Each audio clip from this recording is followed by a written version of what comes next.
Good morning, welcome back to another video, and today is the 5 raids you should be farming in WoW. Now just stick around and enjoy the video. Coming in at number 1 we have an oldie but a goodie, and that is ICC, which is the Icecrown Citadel. Now with the Icecrown Citadel you have an array of different types of battle pets, as this is predominantly a battle pet farm. Now I would highly recommend either doing this on normal, either 25 man or 10 man, does not matter as long as it is a normal raid setting.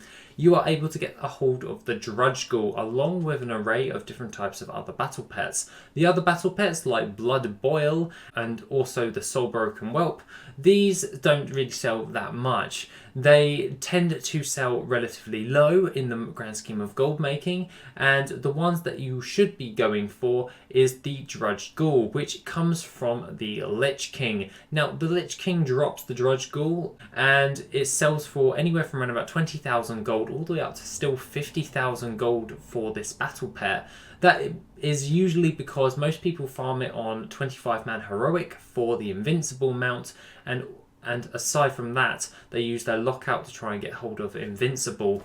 Now if you already have it or you don't really care for it, you can also do this on normal after the Drudge Ghoul and see if you can get a hold of this. The drop chance on this is roughly around about 10% drop chance, so if you do it on multiple different types of ults, you are most likely going to be getting a hold of a Drudge Ghoul. Now the Drudge Ghoul sells relatively fast once you actually have it, and that means that you're going to get a decent amount of gold just for a weekly lockout for this raid. Now aside from that, you also get anywhere from about 700 to 800 gold for killing all of the trash and vendoring all of those items. And if you are running it on a disenchanter, you can also disenchant any of the greens and epics that you get alongside this in order to sell on the auction house for a reasonable amount of gold as well. Usually I tend to find that disenchanting all of the different types of BOE items and the soulbound items does tend to get me more gold in the long run, as opposed to vendoring all of those items to the vendor and just getting the 700 odd raw gold that you get alongside doing this raid. Now the raid is easy to clear and you can usually do it in around about 20 minutes, so that's why it is at number 1. Now coming in at number 2 we have AQ Temple. Now the AQ Temple is where you will be fighting Cthulhu, and that means that this raid actually has quite a lot of different types of battle pets.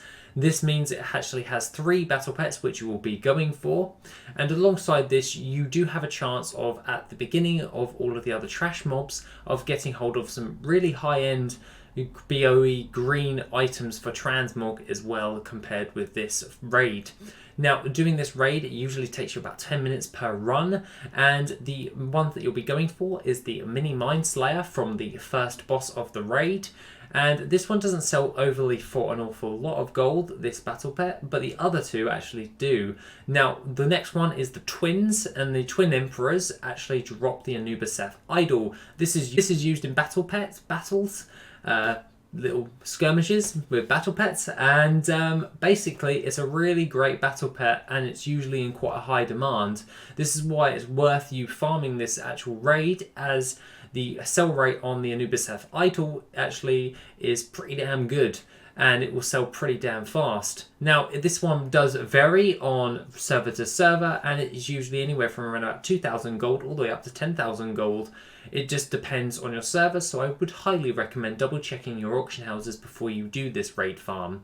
Now aside from that, the other thing of note is the Viscidus Globule, which you can actually get from Viscidus. Now this is an optional boss in the raid, and this can only be gotten if you are able to kill Viscidus. The way in which you kill Viscidus is if you hit him with 30 frost damage attacks along with 30 physical damage attacks.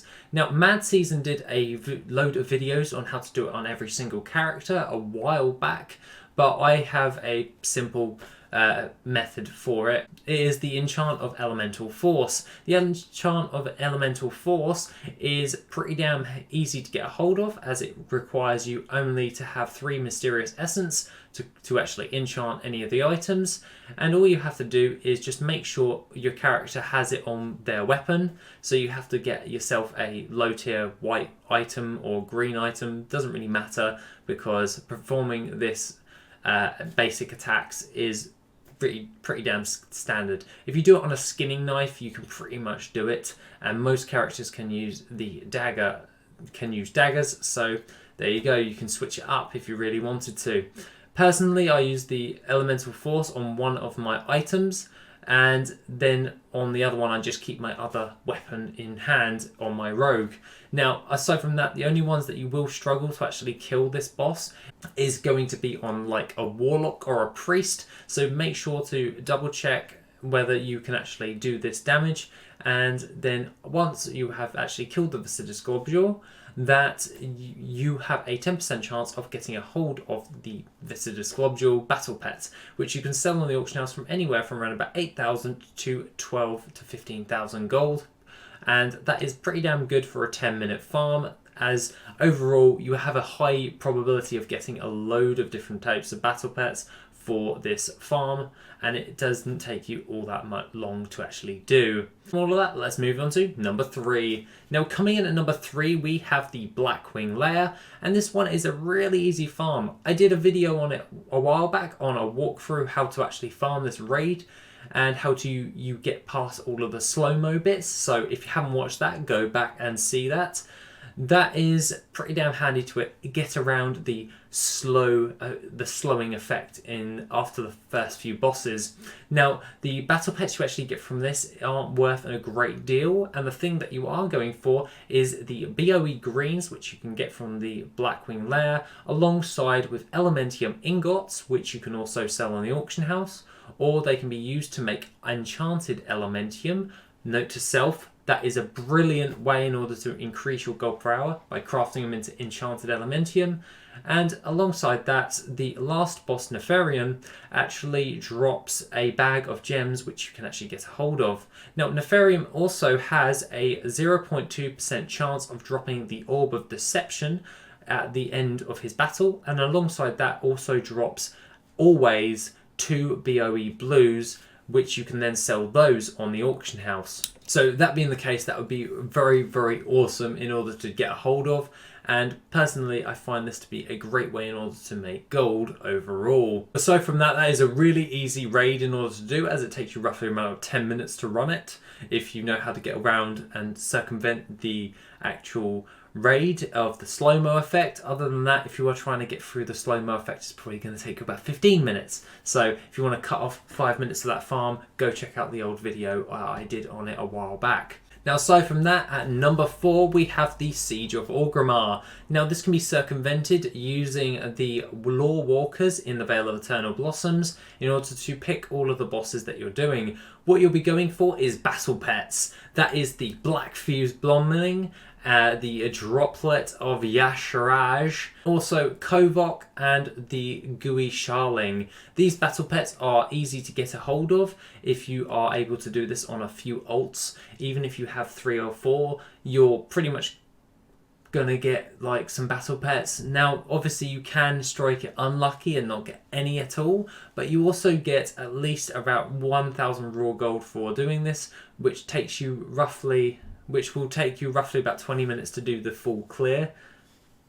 Or if you are using the Lore Walker method, you can also do this in roughly around about 10 to 15 minutes if you are pretty damn fast at doing it. I usually like to take my time with this farm, as I generally like all of the lore dialogue, so I just take my time with this farm, but it's up to you if you want to do it fast-paced or not.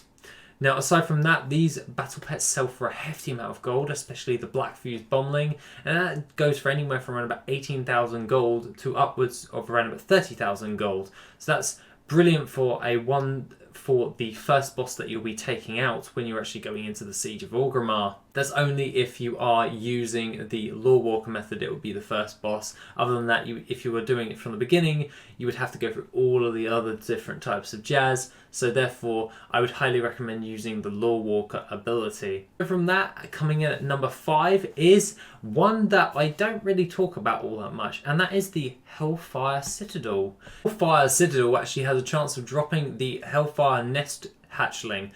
Then this battle pet actually drops from Shadow Lord Iskar, so this actual raid doesn't take you all that long in order to clear. Now you could do a full clear of this actual raid and get a decent amount of raw gold as well, which varies quite substantially, but you're going to get a couple of thousand gold for doing this raid in raw gold. And aside from all of that, the nest hatchling is the thing you'll be going for, so go for the Iskar dude.